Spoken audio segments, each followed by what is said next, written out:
بسم اللہ الرحمن الرحیم۔ صبح حضرت عمر رضی اللہ تعالیٰ عنہ نماز کے لیے مسجد میں گئے، امامت کے فرائض سر انجام دیے اور بیعت کا سلسلہ شروع ہو گیا۔ لوگوں کا ایک ہجوم تھا جو بیعت کے لیے امڑ آیا تھا، اس میں کمی کی بجائے اضافہ ہو رہا تھا۔ حضرت عمر نے مسجد میں کھانا کھایا اور ظہر کی نماز کا وقت ہو گیا۔ حضرت عمر نے امامت کرائی اور نماز سے فارغ ہوتے ہی اٹھ کھڑے ہوئے۔ اے لوگو، حضرت عمر نے بلند آواز میں کہا، اللہ تم پر رحم کرے، میں خلیفہ کی حیثیت سے پہلا حکم یہ جاری کرتا ہوں کہ جن مرتدین کو تم نے غلام اور لونڈیا بنا کر رکھا ہوا ہے انہیں آزاد کر کے ان کے رشتہ داروں کے حوالے کر دو۔ میں اسے بہت برا سمجھوں گا کہ مسلمانوں میں غلامی کی رسم جڑ پکڑ لے۔ اللہ نے ہر انسان کو آزاد پیدا کیا ہے۔ یہ حکم لوگوں کے لیے غیر متوقع تھا اور غیر معمولی طور پر جرأت مندانہ۔ لوگوں نے مرتدین کو اپنی مرضی سے غلام بنا کر نہیں رکھا تھا، بلکہ یہ خلیفہ اول کا حکم تھا جو انہوں نے ارتداد کے خلاف جہاد کے آغاز میں ہی دے دیا تھا۔ حکم یہ تھا کہ مرتدین اگر سچے دل سے اسلام قبول کرتے ہیں تو انہیں بخش دیا جائے، اور جو کوئی انکار کرے اسے پکڑ لیا جائے، اور جو لڑے اسے قتل کر دیا جائے، اس کے گھر کو آگ لگا دی جائے اور اس کی عورتوں اور بچوں کو غلام بنا لیا جائے۔ یہ حکم بہت ہی سخت اور ظالمانہ معلوم ہوتا ہے۔ اسلام میں ایسے حکم کم ہی ملتے ہیں، لیکن مرتدین کا جرم ایسا گھناؤنا تھا کہ وہ اسی سزا کے حقدار تھے۔ یہ بہت سے قبیلے تھے جنہوں نے رسول اللہ صلی اللہ علیہ وسلم کی زندگی میں اسلام قبول کر لیا تھا، اور انہیں وہ تمام مراعات حاصل ہو گئی تھی جو مسلمانوں کے حقوق میں شامل تھی۔ انہیں سب سے بڑا اعزاز تو یہ ملا کہ اللہ کے رسول صلی اللہ علیہ وسلم کا اعتماد حاصل ہو گیا تھا۔ رسول اللہ رحلت فرما گئے تو اس کے ساتھ ہی بہت سے قبیلوں کے سردار اسلام سے نہ صرف منحرف ہو گئے بلکہ اسلام کے خلاف تحریبی کارروائیوں میں مصروف ہو گئے۔ انہوں نے پہلا کام تو یہ کیا کہ زکوٰۃ دینے سے صاف انکار کر دیا۔ یہی نہیں بلکہ ان میں سے رسالت اور نبوت کے دعوے دار بھی اٹھنے لگے۔ خلیفہ اول حضرت ابوبکر صدیق رضی اللہ تعالیٰ عنہ زکوٰۃ کے معاملے میں بہت ہی سخت تھے۔ ان کے یہ الفاظ تاریخ کے دامن میں محفوظ ہیں، اگر یہ لوگ رسول اللہ کی خدمت میں اونٹ باندھنے والی صرف ایک رسی بطور زکوٰۃ دیا کرتے تھے اور اب اس سے انکار کرتے ہیں تو خدا کی قسم میں ان سے جنگ کروں گا۔ ان لوگوں کا دوسرا جرم تو اور زیادہ سنگین تھا۔ انہوں نے خاتم النبیین صلی اللہ علیہ وسلم کے بعد رسول کھڑے کر دیے تھے۔ ان کا مقصد یہ تھا کہ اسلام کا چہرہ مسح کر کے اس مذہب کو ختم کر دیا جائے۔ وہ مسلمانوں کو دھوکہ دینے کے لیے مسلمان ہوئے تھے۔ تحریب کاری کے آغاز کے لیے انہوں نے نہایت موزوں وقت دیکھا، یعنی رسول اللہ کی رحلت کا وقت۔ مرتدین نے سوچا تھا کہ مدینہ ماتم کدہ بنا ہوگا اور مسلمانوں کا حوصلہ اور جذبہ ختم نہ ہوا تو اتنا کمزور ضرور ہو گیا ہوگا کہ ان میں لڑنے کی ہمت نہیں ہوگی۔ ابو بکر رضی اللہ تعالیٰ عنہ یہ جرائم معاف کرنے والے نہیں تھے۔ انہوں نے خالد بن ولید اور عمر بن عاص رضی اللہ تعالیٰ عنہ جیسے نامور اور تاریخ ساز سالاروں کو مرتدین کی سرکوبی کے لیے بھیجا۔ ان سالاروں کو خون ریز لڑائیاں لڑنی پڑی۔ انہوں نے تھوڑے ہی عرصے میں بنو اسد، قضاء اور بنو تمیم جیسے طاقتور اور سرکش قبیلوں کو تہہ کر لیا۔ حضرت ابو بکر نے مرتدین کی بے حکمی کے لیے بڑے ہی سخت احکام جاری کیے تھے۔ ان کے آدمیوں، عورتوں اور بچوں کو غلام تک بنا لیا تھا، لیکن حضرت عمر نے حکم جاری کر دیا کہ ان غلاموں کو آزاد کر کے ان کے رشتہ داروں کے حوالے کر دیا جائے۔ مدینہ کے لوگوں کو یہ حکم پسند نہ آیا۔ مجمع میں مختلف آوازیں اٹھی۔ کوئی کہہ رہا تھا کہ ہم نے خلیفہ اول کے حکم سے غلامی میں رکھا تھا۔ کسی نے کہا کہ خلیفہ اول کے حکم کی خلاف ورزی ان کی وفات کے بعد اچھا اقدام نہیں۔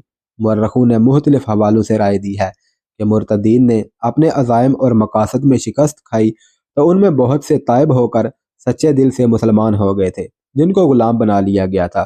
وہ مسلمانوں کے حسن سلوک سے متاثر ہو کر ان کے وفادار ہو گئے تھے۔ حضرت عمر رضی اللہ تعالیٰ عنہ نے جب دیکھا کہ لوگ مثنیٰ بن حارثہ رضی اللہ تعالیٰ عنہ کے ساتھ محاذوں پر جانے کے لیے تیار نہیں ہو رہے تو انہوں نے اس موقع پر مرتدین کے غلام آزاد کرانے کا حکم دیا تھا کہ وہ خوش ہو جائیں گے، اور ان میں سے جنہوں نے اسلام قبول کر لیا ہے وہ دعوت جہاد قبول کر کے عراق اور شام کے محاذوں پر چلے جائیں گے۔ حضرت عمر نے کہا تھا کہ مسلمانوں میں غلام رکھنے کی رسم نہیں ہونی چاہیے۔ انہوں نے یہ بھی کہا تھا کہ اللہ نے انسان کو آزاد پیدا کیا ہے۔ حضرت عمر نے صرف اس لیے ان غلاموں کو آزاد کرنے کا حکم دیا تھا کہ مسلمانوں میں غلامی کا رواج پکا نہ ہو جائے، اور دوسرے اس لیے کہ انسان کا غلام نہ رہے۔ لوگ اس حکم پر اعتراض کر رہے تھے۔ عمر رضی اللہ تعالیٰ عنہ کی جو درستی مشہور تھی وہ عود کر آئی۔ انہوں نے کہا، عرب کی مثال ایک اونٹ کی سی ہے جسے نکیل پڑی ہوئی ہے اور وہ اپنے ساربان کے پیچھے پیچھے چلتا ہے۔ یہ دیکھنا ساربان کا فرض ہے کہ وہ اونٹ کو کس طرف لے جاتا ہے۔ رب کعبہ کی قسم، میں عربوں کو راہ راست پر لا کے چھوڑوں گا۔ مثنہ بن حارثہ رضی اللہ تعالیٰ عنہ نے کسی طرح محسوس کر لیا کہ لوگ فارس کی جنگی طاقت سے خائف ہیں۔ کسی قبیلے کے سردار نے اس خوف کا اظہار بھی کر دیا تھا۔ ہمارے پاس اتنی طاقت نہیں کہ ہم فارس پر حملہ کریں، اس سردار نے کہا۔ فارس کی جنگی طاقت کو کبھی میدان جنگ میں دیکھیں پھر بات کریں۔ مثنہ بن حارثہ رضی اللہ تعالیٰ عنہ سے رہا نہ گیا، وہ اٹھ کھڑے ہوئے۔ انہوں نے یہ بھی نہ دیکھا کہ حلیفہ لوگوں سے مخاطب ہیں۔ اے لوگو، مثنہ نے بڑی ہی بلند آواز میں کہا، وہ کون سا فارس ہے جس کا خوف تمہارے دلوں میں بیٹھ گیا ہے؟ کیا تم نہیں جانتے کہ ہم فارس کی جنگی طاقت سے ٹکر لے چکے ہیں؟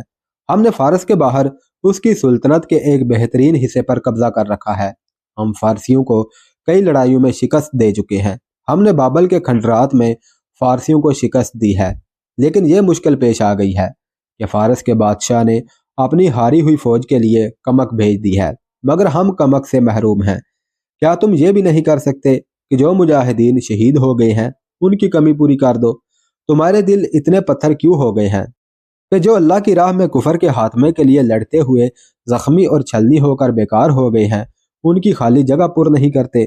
خدا کی قسم، مسلمان کبھی کسی سے نہیں ڈرے۔ میں محاذ سے آیا ہوں، نفری کی کمی کی وجہ سے ہم کلا بند ہو گئے ہیں۔ ہم اپنے دفاع میں لڑ سکتے ہیں، کلے سے نکل کر پیش قدمی نہیں کر سکتے۔ کیا تم اس دن کے انتظار میں ہو جس دن تمہارے بھائی اور تمہارے بیٹے محاذ سے بھاگ کر آئیں گے اور تمہیں آ کر بتائیں گے کہ وہ اپنے ساتھیوں کی لاشیں اور تڑپتے کراہتے ہوئے زخمی میدان میں چھوڑ آئے ہیں اور وہ فارسیوں کے گھوڑوں تلے روندے جا رہے ہیں؟ مجمع پر سناٹا طاری ہو گیا۔ حضرت عمر رضی اللہ تعالیٰ عنہ لوگوں کے چہروں سے ان کے تاثرات اور رد عمل معلوم کرنے کی کوشش کر رہے تھے۔ مثنہ بولتے جا رہے تھے اور لوگوں کے چہروں کے تاثرات بدلتے جا رہے تھے۔ پھر لوگوں میں بے چینی دیکھنے میں آئی۔ عمر رضی اللہ تعالیٰ عنہ نے بھانپ لیا کہ لوگوں میں جذبہ بیدار ہو رہا ہے۔ انہوں نے مثنہ کا اثر قبول کر لیا ہے۔ حضرت عمر اٹھ کھڑے ہوئے، مثنہ بیٹھ گئے۔ اے ایمان والو، حضرت عمر رضی اللہ تعالیٰ عنہ نے کہا، کیا تم حجاز میں ہی قید ہو کر بیٹھ جانا چاہتے ہو؟ کیا وہ لوگ تم میں سے نہیں ہیں جو اپنے گھر بار چھوڑ کر کہاں سے کہاں جا پہنچے ہیں؟ وہ اس سرزمین میں پھیل جانے کو چلے ہیں جس کا وعدہ اللہ نے اپنی کتاب میں کیا ہے کہ وہ تمہیں اس کا وارث بنائے گا۔ اللہ تمہارے دین کو بے دین لوگوں کے دلوں پر غالب کرے گا۔ اللہ اپنے دین کے پیروکاروں کو دوسری قوموں کی میراث عطا کرنے والا ہے۔ خدا کی قسم، تم اللہ کے وعدوں سے بھاگ رہے ہو۔ فارسیوں کی ہیبت تم پر طاری ہو گئی ہے۔ کیا تم میں اللہ کے معبود ہونے کی شہادت دینے والا کوئی نہیں رہا؟ کیا تم باطل سے ڈرتے ہو اس لیے حق کی تلوار کو بے نیام نہیں کرتے؟ لوگوں میں خسر پسر سنائی دینے لگی جو بلند ہوتے ہوتے اونچی آوازوں کی صورت اختیار کر گئی۔ پھر یہ آوازیں ایک آواز میں سمٹ گئی۔ خدا کی قسم، ہم نے رسول صلی اللہ علیہ وسلم کے دکھائے ہوئے راستے پر چل کر اللہ کے دین کو سر بلند کیا ہے اور اسے عرب کی سرحدوں سے باہر لے جا کر پھیلایا۔ وہ کون سی قوم تھی جس نے ہمیں للکارا اور ہم نے اسے نیچا نہیں دکھایا؟ رسول صلی اللہ علیہ وسلم ہم سے جدا ہو گئے تو ہم نے خلیفہ ابو بکر کی قیادت قبول کی اور ہر حال میں ان کے ساتھ رہے۔ اللہ نے ہماری مدد کی۔ ہم میں کسی پر کبھی بھی یہ کیفیت طاری نہیں ہوئی تھی جو آج ہو گئی ہے۔ ہمیں کیا ہو گیا ہے کہ اپنے خلیفہ عمر کی دعوت جہاد پر خاموش بیٹھے ہیں؟ یہ آواز ابو عبیدہ بن مسعود بن عمر بن الثقفی کی تھی۔ میں مثنہ بن حارثہ کے ساتھ جاؤں گا، ابو عبید بن مسعود نے کہا۔ اور میں بھی، ایک صحابی سلیت بن قیس نے اٹھ کر کہا، اور اس کے بعد لبیک لبیک کی آوازیں بلند ہونے لگی۔ محاذ پر جانے والوں کی تعداد 1000 تک پہنچ گئی۔ حضرت عمر کا چہرہ خوشی سے تمتمانے لگا۔ مورخ لکھتے ہیں کہ جہاد پر جانے والے یہ تمام رضاکار مدینہ کے رہنے والے تھے۔ ایک عجیب سوال پیدا ہو گیا۔ خلیفۃ الرسول، ایک سرکردہ مدنی نے اٹھ کر کہا، کیا آپ دیکھ نہیں رہے کہ محاذ پر جانے والوں میں اکثریت مدینہ کے انصار اور مہاجرین کی ہے؟ میں دیکھ رہا ہوں، حضرت عمر نے کہا۔ اور تم نے یہ بات کیوں کہی ہے؟ اس لیے کہی ہے کہ اس لشکر کا سالار کوئی مدنی ہی ہونا چاہیے۔ مدنی نے جواب دیا، کسی ایسے مہاجر یا انصاری کو اس کمک کی سالاری دے جس نے پہلے کبھی میدان جنگ میں شجاعت دکھائی ہو اور وہ صحابہ کرام میں سے ہو۔ نہیں، حضرت عمر نے کہا، میں کسی مدنی یا کسی صحابی کو سالار نہیں بناؤں گا۔ اللہ نے تمہیں سربلندی اس لیے عطا فرمائی تھی کہ تم نے دین کے دشمنوں کے سر کچلنے کے لیے ہمت اور شجاعت کے جوہر دکھائے تھے، مگر میں 3 دنوں سے دیکھ رہا ہوں کہ تمہارے چہروں پر بزدلی لکھی ہوئی تھی۔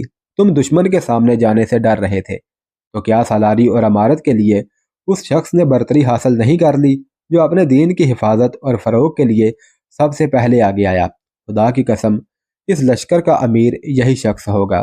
ابو عبیدہ اٹھو، میں نے تمہیں اس لشکر کا امیر مقرر کیا جو مثنہ بن حارثہ کے ساتھ جا رہا ہے۔ پھر حضرت عمر نے سعد بن عبید اور سلیت بن قیس کو پکارا۔ وہ دونوں اٹھے۔ تم ابو عبید کے بعد بولے تھے کہ تم محاذ پر جاؤ گے۔ عمر نے کہا، ابو عبید سے پہلے اٹھتے تو لشکر کے امیر تم ہوتے۔ ابن خطاب سلیت بن قیس نے کہا، بے شک دلوں میں جو کچھ ہے وہ اللہ جانتا ہے، میں جہاد پر امارت کے لیے نہیں اللہ کی خوشنودی کے لیے جا رہا ہوں۔ اس کمک کی تعداد ابھی بڑھ رہی تھی۔ حضرت عمر نے مثنہ کا مدینے میں رکے رہنا مناسب نہ سمجھا۔ محاذوں کی صورتحال تشویشناک تھی۔ ابن حارثہ عمر نے کہا، تم ابھی عراق کو روانہ ہو جاؤ اور محاذ کو سنبھالو۔ کمک ایک دنوں میں جنگ کی تیاری مکمل کر کے روانہ ہوگی۔ ایک ایک ساعت اور ایک ایک لمحہ قیمتی ہے، یہاں انتظار نہ کرو، اور ضروری احتیاط یہ ہے کہ جب تک یہ کمک نہ پہنچ جائے لڑائی سے گریز کرنا، کسی بھی طرف پیش قدمی کا خطرہ مول نہ لینا۔ مثنہ بن حارثہ مسرور اور مطمئن محاذ کو روانہ ہو گئے۔ 2 دنوں بعد کمک بھی روانگی کے لیے تیار ہو گئی۔ کسی بھی تاریخ میں اس کی تعداد نہیں لکھی، یہ تعداد یقیناً 2000 کے قریب تھی۔ ابو عبید، حضرت عمر نے بوقت رخصت ابو عبید کو آخری ہدایات دی۔ تمہیں محاذ پر رسول اللہ کے کئی صحابہ کرام ملیں گے، وہ جو کہیں گے اس پر عمل کرنا۔ تم کمک کے اس لشکر کے امیر ہو اور محاذ پر جا کر تم اس کے سالار ہوگے۔ کوئی کارروائی اور کوئی فیصلہ صحابہ کرام کے مشورے کے بغیر نہ کرنا۔ جلد بازی سے کام نہ لینا، تم بہت بڑی بادشاہی کے خلاف لڑنے جا رہے ہو۔ جنگ میں کامیابی حاصل کرنے کے لیے ہر صورتحال کو ٹھنڈے دل سے سوچنے کی اور ہر موقع سے فائدہ اٹھانے کی ضرورت ہوتی ہے۔ الوداع ابو عبید، اللہ تمہارے ساتھ ہے۔ حضرت عمر کچھ دور تک اس لشکر کے ساتھ گئے۔ دور جا کر ابو عبید نے پیچھے دیکھا، مدینے کے باہر اور مکانوں کی چھتوں پر مردوں اور عورتوں کے ہاتھ بلند ہو کر ہل رہے تھے۔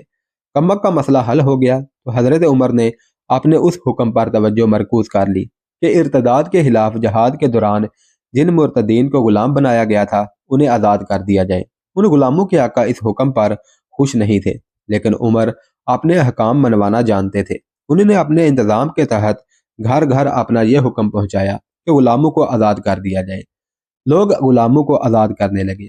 مدینہ کی ایک چھوٹی سی ایک مضافاتی بستی میں اونٹوں اور گھوڑوں کا ایک تاجر رہتا تھا جس کا نام ابو زبیر تھا۔ دولت مند آدمی تھا، وہ تھا تو گھوڑوں کا سوداگر، ادھر ادھر سے گھوڑے لا کر بیچتا تھا، لیکن وہ گھوڑوں کے دوسرے سوداگروں سے اس لحاظ سے مختلف تھا کہ وہ گھوڑوں کو جنگی تربیت بھی دیتا تھا۔ اس کے سدھائے ہوئے گھوڑے میدان جنگ کے لیے کارآمد اور قابل اعتماد ثابت ہوتے تھے۔ ابو زبیر جو اپنے قبیلے کا ایک سرکردہ فرد تھا، میدان جنگ کا شاہ سوار تھا اور تیغ زنی میں خصوصی مہارت رکھتا تھا۔ رسول صلی اللہ علیہ وسلم کے وصال کے بعد ارتداد کا فتنہ اٹھا تو خلیفہ ابو بکر نے مرتدین کے خلاف جہاد کا اعلان کر دیا۔ ابو زبیر بھی اس جہاد میں شریک ہوا۔ اس وقت اس کی عمر 60 سال ہو چکی تھی۔ مجاہدین کے لشکر میں اسے کوئی عہدہ حاصل نہ تھا، اس کی حیثیت ایک سپاہی کی تھی۔ اس نے 2 مارکے لڑے تھے۔ وہ ارتداد کے خاتمے تک کا عزم لے کر گیا تھا، لیکن اس کے گھوڑے کی آنکھ میں تیر اتر گیا۔ گھوڑا اتنی زور سے اچھل کر بھاگا کہ ابو زبیر گھوڑے سے گر پڑا۔ یہ گھمسان کا مارکا تھا۔ کسی اور کے گھوڑے کا پاؤں اس کے کولے پر پڑا اور وہ اٹھنے کے قابل نہ رہا۔ وہ بڑی مشکل سے اپنے آپ کو گھسیٹتا مارکے سے نکل گیا۔ اس کی مرہم پٹی تو ہو گئی، لیکن ٹانگ کے جوڑ میں ایسا نقص پیدا ہو گیا کہ وہ صرف چلنے کے قابل رہ گیا، اور وہ بھی آہستہ آہستہ۔ وہ مدینے کے قریب اپنے گاؤں واپس آ گیا۔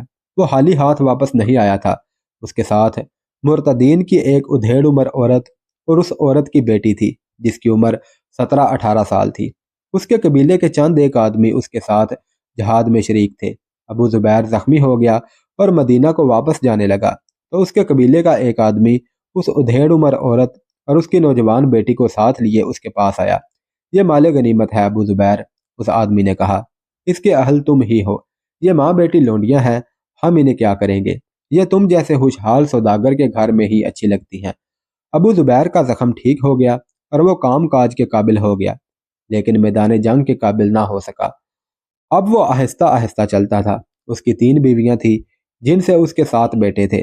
سب سے بڑے بیٹے کی عمر 30 سال کے قریب تھی، باقی بیٹے جوان اور نوجوان تھے۔ اس نے سب بیٹوں کو اپنے پاس بلایا۔ میرے بیٹو، اس نے کہا، میں مرتدین کے خلاف لڑنے گیا تھا کہ یہ میرا فرض تھا، اور میں یہ لونڈیاں اپنے ساتھ لایا ہوں کہ یہ میرا حق ہے، لیکن ان پر میرا اور تمہارا ایسا کوئی حق نہیں کہ ہم میں سے کوئی بھی انہیں بغیر نکاح کے بیویاں بنا لے، اور میں تم میں سے کسی کو بھی اس نوجوان لونڈی کے ساتھ نکاح کرنے کی اجازت نہیں دوں گا۔ یہ گھر کا کام کاج کریں گی، لیکن ان سے اتنا ہی کام لیا جائے گا جتنا یہ کر سکتی ہیں۔ ابو زبیر نے لونڈی سے صرف ایک بار کہا تھا کہ وہ اپنی بیٹی کے ساتھ اسلام قبول کر لے تو ماں کی شادی اس کی عمر کے کسی مسلمان سے کر دی جائے گی اور اس کی بیٹی کو وہ اپنی بہو بنا لے گا۔ ابو زبیر اس لڑکی کی شادی اپنے بڑے بیٹے کے ساتھ کرنا چاہتا تھا۔ ابو زبیر اس عورت نے بڑے ہی پختہ لہجے میں جواب دیا تھا، میرا جواب ایک ہی بار سن لے، میں اسلام قبول نہیں کروں گی۔ تو نے سوچا ہوگا کہ میں تیرے ہاتھوں مجبور اور محتاج ہوں اور تیری ہر بات مان لوں گی۔ نہیں ابو زبیر، تو جانتا ہے کہ میں کسی غریب باپ کی بیٹی نہیں، نہ میرا خاوند غریب آدمی تھا، وہ قبیلے کے اہم آدمیوں میں سے تھا۔ میں تجھے حکم نہیں دے رہا آسماں، ابو زبیر نے کہا، جبر نہیں کر رہا، تیرے بھلے کی بات کی ہے۔ حکم دے کے دیکھ لے، آسماں نے کہا، جبر کر کے دیکھ لے۔ مسلمانوں کے ہاتھوں میرا خاوند قتل ہوا، میرے 2 بھائی قتل ہوئے، میرا گھر جلا دیا گیا ہے، تو بھی اس لڑائی میں شریک تھا۔ کیا ایسا نہیں ہو سکتا کہ میرے خاوند اور بھائیوں کا قاتل تو ہی ہو سکتا ہے، ابو زبیر نے کہا۔ تو کیا ایسا نہیں ہوا کہ تیرے خاوند اور بھائیوں کے ہاتھوں میرے کتنے ہی ساتھی زخمی اور قتل ہوئے ہوں؟ یہ لڑائی تھی آسماں، دونوں طرف کے آدمیوں کو زخمی اور قتل ہونا ہی تھا۔ اگر تیرے خاوند کے قبیلے کے سردار وغیرہ دھوکہ نہ دیتے تو آج میرے گھر میں لونڈی نہ ہوتی۔ جسے تم لوگ دھوکہ کہتے ہو وہ ہمارے بزرگوں کی ایک چال تھی، آسماں نے کہا۔ ہم اسلام کو نقصان پہنچانا چاہتے تھے، لیکن دو بدو جنگ کے لیے ہمارے پاس طاقت نہیں تھی۔ ہمارے سرداروں نے یہ چال چلی کہ مسلمان ہو گئے۔ اس سے یہ فائدہ ہوا کہ تم لوگ ہمیں اپنا سمجھنے لگے اور ہم لوگ در پردہ تمہارے خلاف جنگ کی تیاریاں کرنے لگے۔ ہمارے بزرگ موزوں موقع ڈھونڈنے لگے اور تم لوگوں کے بزرگوں کو وہ موقع مل گیا۔ ابو زبیر نے آسماں کی بات کاٹتے ہوئے کہا، ہمارے رسول صلی اللہ علیہ وسلم انتقال فرما گئے، تمہارے بزرگ اور سردار خوش ہوئے کہ اب مسلمان۔ ہاں ابو زبیر، آسماں درمیان میں بول پڑی، تو ٹھیک کہتا ہے، تم لوگ جیت گئے، لیکن میں اسلام قبول نہیں کروں گی۔ میں اپنے دشمنوں کا مذہب قبول نہیں کروں گی۔ میں تیری لونڈی ہوں، میری بیٹی تیری لونڈی ہے، ہم دونوں سے تجھے کوئی شکایت نہیں ہوگی، تیری کسی بیوی کو کوئی شکایت نہیں ہوگی، اور تجھے اس گھر کے کسی فرد سے کوئی شکایت نہیں ہوگی۔ ابو زبیر نے کہا، میرا کوئی بیٹا تیری اتنی خوبصورت بیٹی کو میلی آنکھ سے نہیں دیکھے گا۔ تیری شادی نہیں ہوئی تو کوئی فرق نہیں پڑے گا، لیکن تیری بیٹی کی شادی ہو جانی چاہیے۔ شادی کے لیے میں اسے مسلمان نہیں ہونے دوں گی، آسماں نے کہا۔ میں لڑکی کے باپ کے قاتلوں کو لڑکی نہیں دوں گی۔ ابو زبیر دیندار مسلمان تھا، وہ اس ماں بیٹی کے ساتھ اسلامی اصولوں کے مطابق سلوک کر رہا تھا۔ اس نے آسماں کی طنزیہ اور جلی کٹی باتوں پر کسی الٹے پلٹے رد عمل کا اظہار نہ کیا۔ یہ ان دنوں کی بات ہے جب آسماں اور اس کی بیٹی کو یہاں آئے ہوئے ابھی چند ہی دن ہوئے تھے۔ اس کے بعد ابو زبیر نے اسے اسلام قبول کرنے کے لیے کبھی نہیں کہا۔ آسماں کو ابو زبیر کے گھر آئے ہوئے 2-3 مہینے گزر گئے تھے۔ وہ ایک روز کسی کام سے استبل میں گئی تو ابو زبیر ایک آدمی کو گھوڑے دکھا رہا تھا۔ اس آدمی کی آسماں کی طرف پیٹھ تھی۔ یہ شخص گھوڑا خریدنے آیا تھا۔ اس نے مڑ کر دیکھا تو آسماں کو اس کا چہرہ نظر آیا۔ وہ چونک پڑی۔ اس شخص کا رد عمل بھی کچھ ایسا ہی تھا۔ اس کے چہرے پر حیرت کا گہرا تاثر آ گیا۔